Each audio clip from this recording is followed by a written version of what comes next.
Welcome, function folks. Lesson 3.2, angles in standard position. We actually have another one of those kind of weird days today. Lots of bits and pieces of things, and I just want to mention how this is going to go. The 3-minute review, and hopefully there's a page called warm up short story about the unit circle that you've tried at least. This should be done already if you're at this point, which is right here. And then I'm going to start by taking up these first two things and then get into a little bit of the lesson.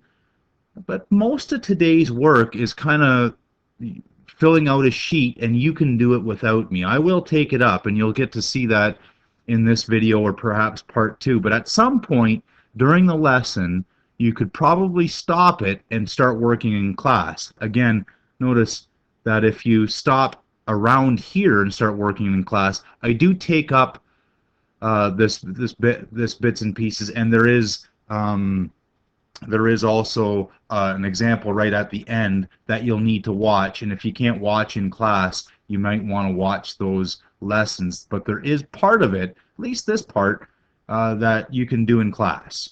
And of course, this is in class. And you'll see that it's some of it is pretty easy and straightforward. And in fact, this lesson, depending on who you had for grade 11 math teacher, might be a review. But let's get at it. The 3-minute review, which you've tried, give an angle in radians that is between 30 and 45. There's a couple of ways to do this.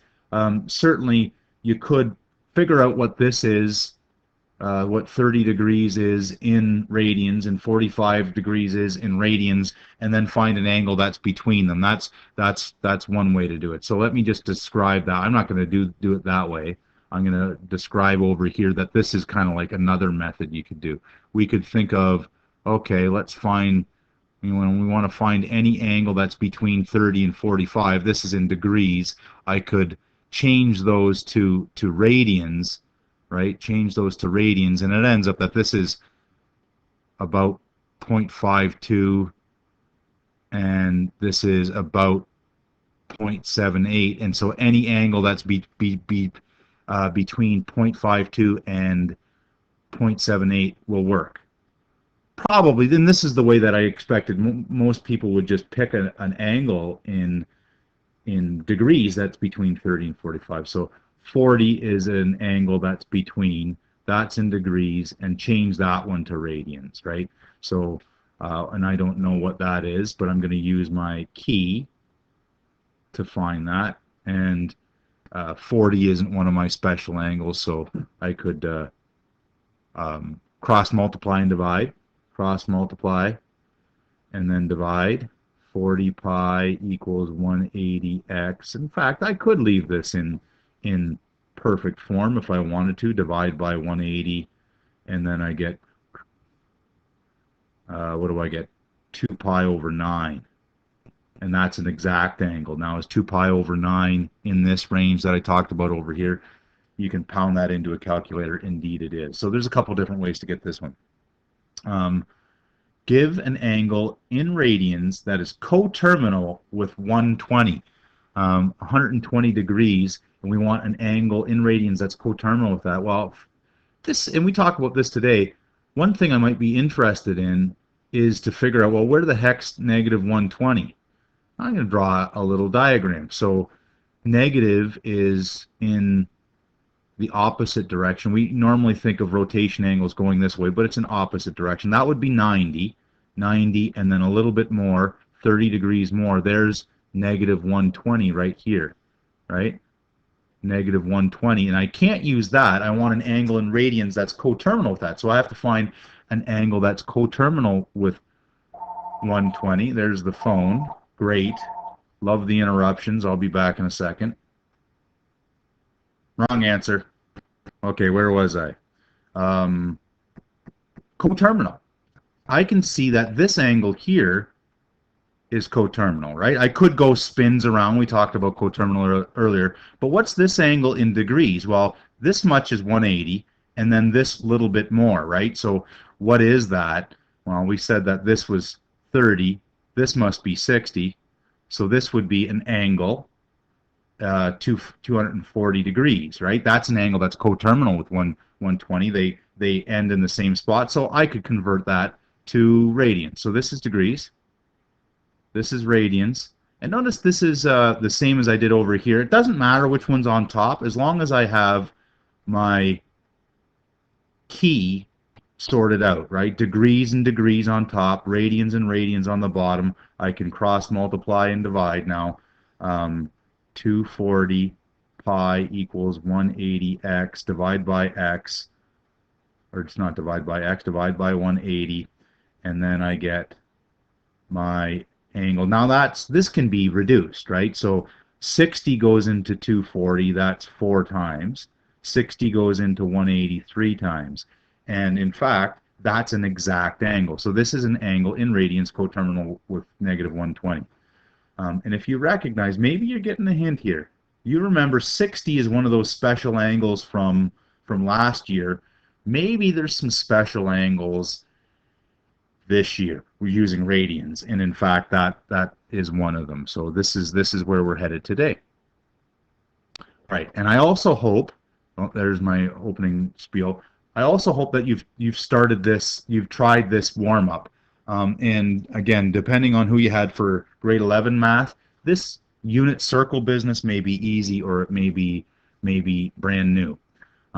But hopefully you can follow along. I am going to take this up reasonably quickly. The idea is if I have any old rotation angle, it creates a triangle, right? There's a point XY. This is X and this is Y, right? X and Y coordinates. So the sine then is opposite over hypotenuse, Y over R.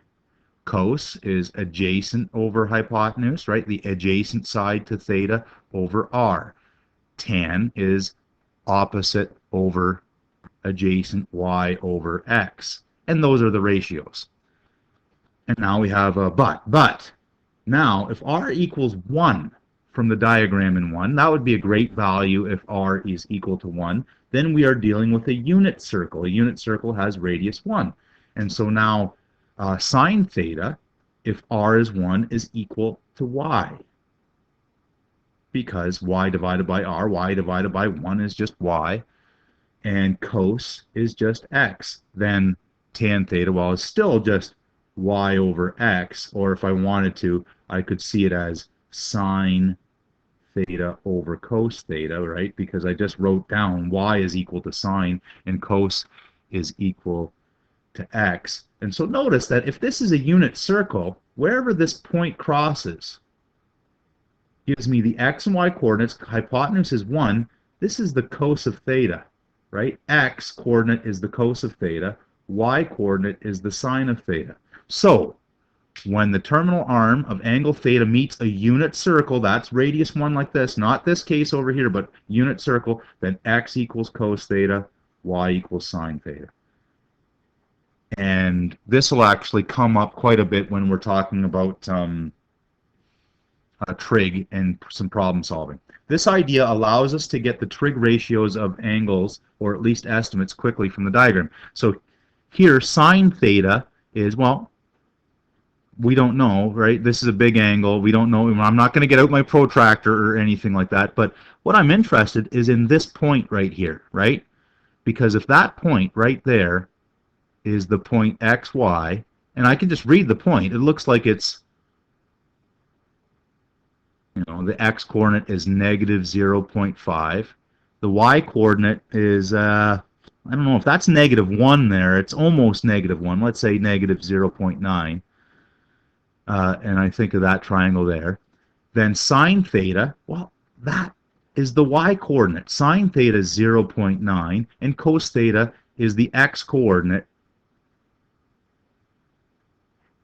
which is cos theta is negative 0.5. And if I wanted to find the tan, it's just sine divided by cos. That's what I said up here. Sine divided by cos, I could say that's sine divided by cos, the Y coordinate and the X coordinate, which is about 1.8.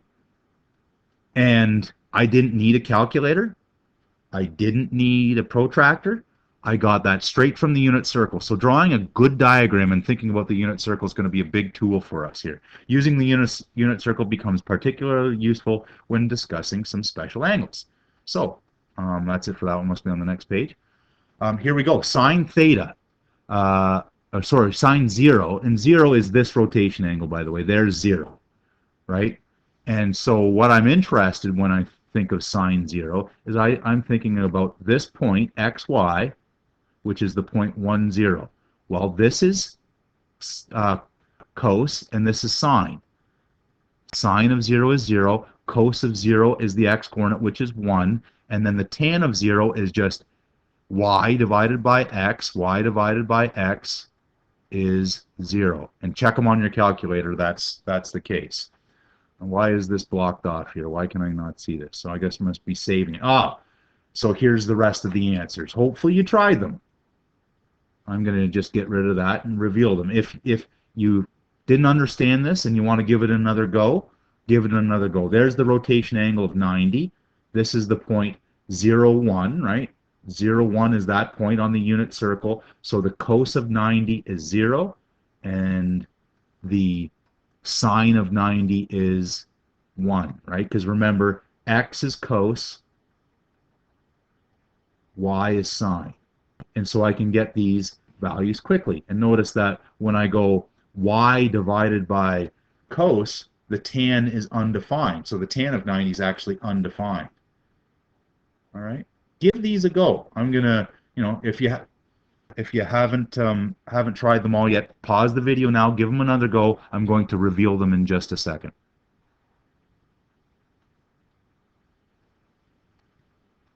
All right, there's the rest. And of course you can check them with your calculator, but this is why the unit circle is so handy. I draw a diagram, there's a 180-degree angle, and the x gives me the cos, the y gives me the sine, and y divided by x gives me the tangent, and I can get these from a quick diagram. I can do it without a calculator. I can be perfect. Okay, that's the unit circle sheet. Now let's keep going here. The next sheet that you're supposed to be investigating, and this is where the lesson will start, is this drawing radian angles in standard position. Now, how am I doing for time? It feels like I should be, yeah, I'm going to stop here, and I'll pick up this sheet in part 2.